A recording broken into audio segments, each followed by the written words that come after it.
Hello বন্ধুরা, আমরা আমাদের এসবি কুকিং চ্যানেলে আজ একটা নতুন রেসিপি তোমাদের সাথে শেয়ার করতে চলেছি। সেটা হলো কাঁকড়ার ঝাল।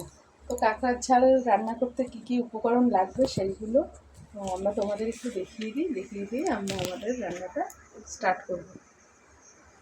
এটা হচ্ছে কাঁকড়া, নুন হলুদ কেটে ধুয়ে নুন হলুদ মাখানো রয়েছে। এটা হচ্ছে আলু, টমেটো, পেঁয়াজ কুচি, আর এখানে আছে হচ্ছে পেঁয়াজ, রসুন, আদা বাটা একসাথে।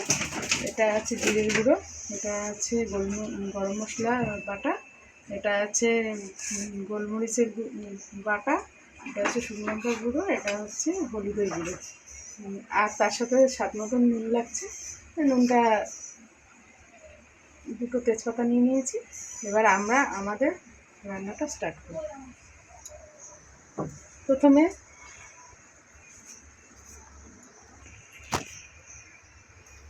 প্রথমে গ্যাসটা জ্বেলে নিলাম।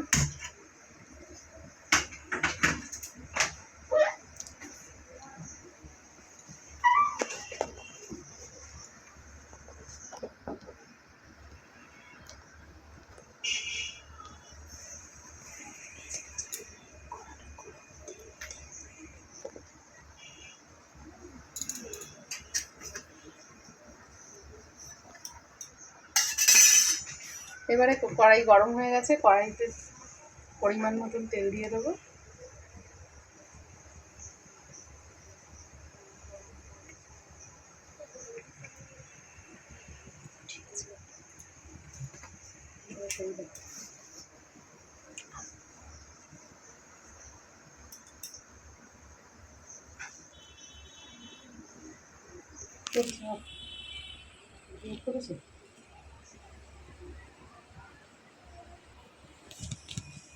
তেলটা গরম হয়ে গেছে, এবারে আলুটা দিয়ে দেবো।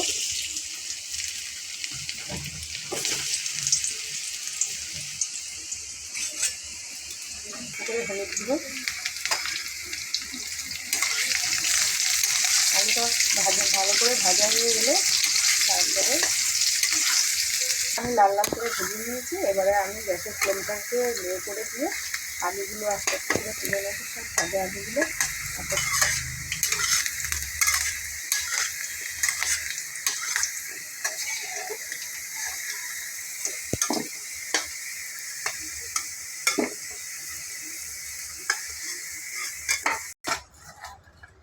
এবারে দিয়ে দিচ্ছি কাঁকড়াগুলো ভাজার জন্য।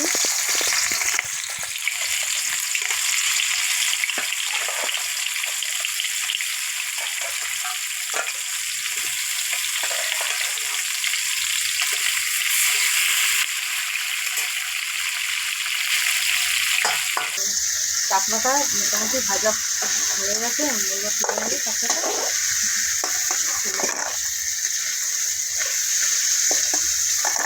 এবারে দেবো একটু পরিমাণ মতন তেল।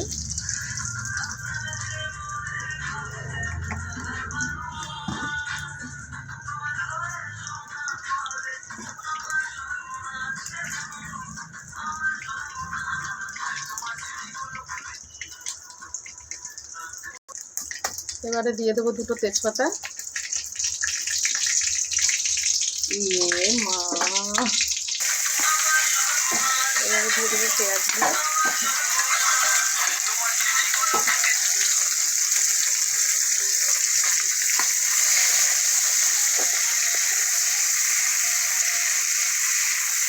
পেঁয়াজ বাটা, রসুন বাটা, আদা বাটা।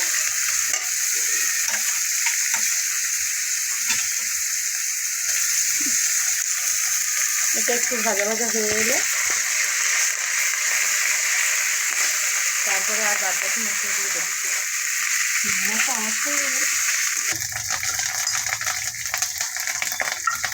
তারপরে দিয়ে দিচ্ছি একটু কাশ্মীরি লঙ্কার গুঁড়ো, তারপরে দিয়ে দিচ্ছি গোলমরিচ বাটা,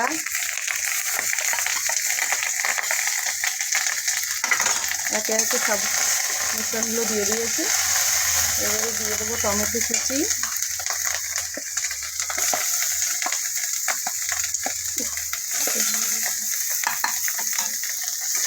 এবারে একটু ভালো করে কষিয়ে নিয়ে তারপরে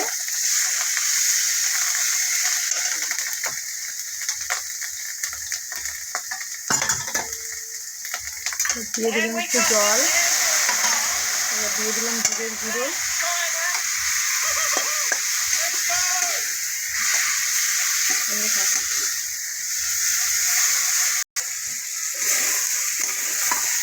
তার সাথে দিয়ে দিচ্ছি কাঁকড়াগুলো। এবার একটু জল দিয়ে দেবো হালকা করে।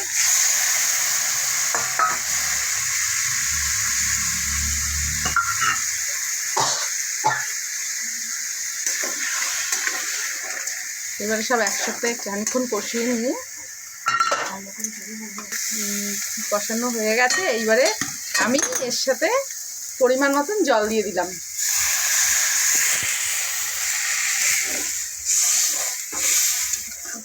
খুব ঝোল হবে না, একটু গামাখা মতন হবে, তাই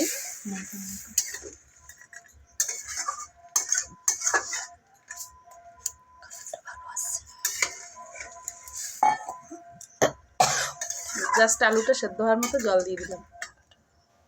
এবারে দেবো নুন,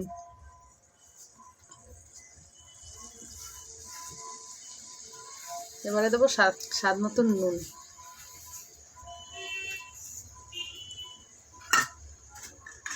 নুনটা যে যা স্বাদ মতন দিতে।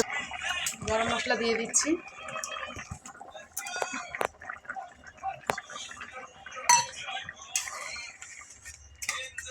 গরম মশলা দিয়ে একটু ফুটিয়ে নামিয়ে নেব।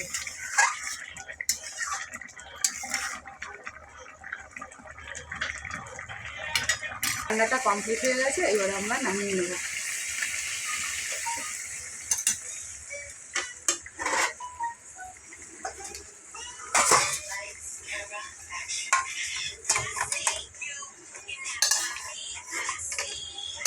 কাঁকড়া তরকারি, কাঁকড়া কষা রেডি। ফাইনালি আমাদের কাঁকড়া কষা রেডি।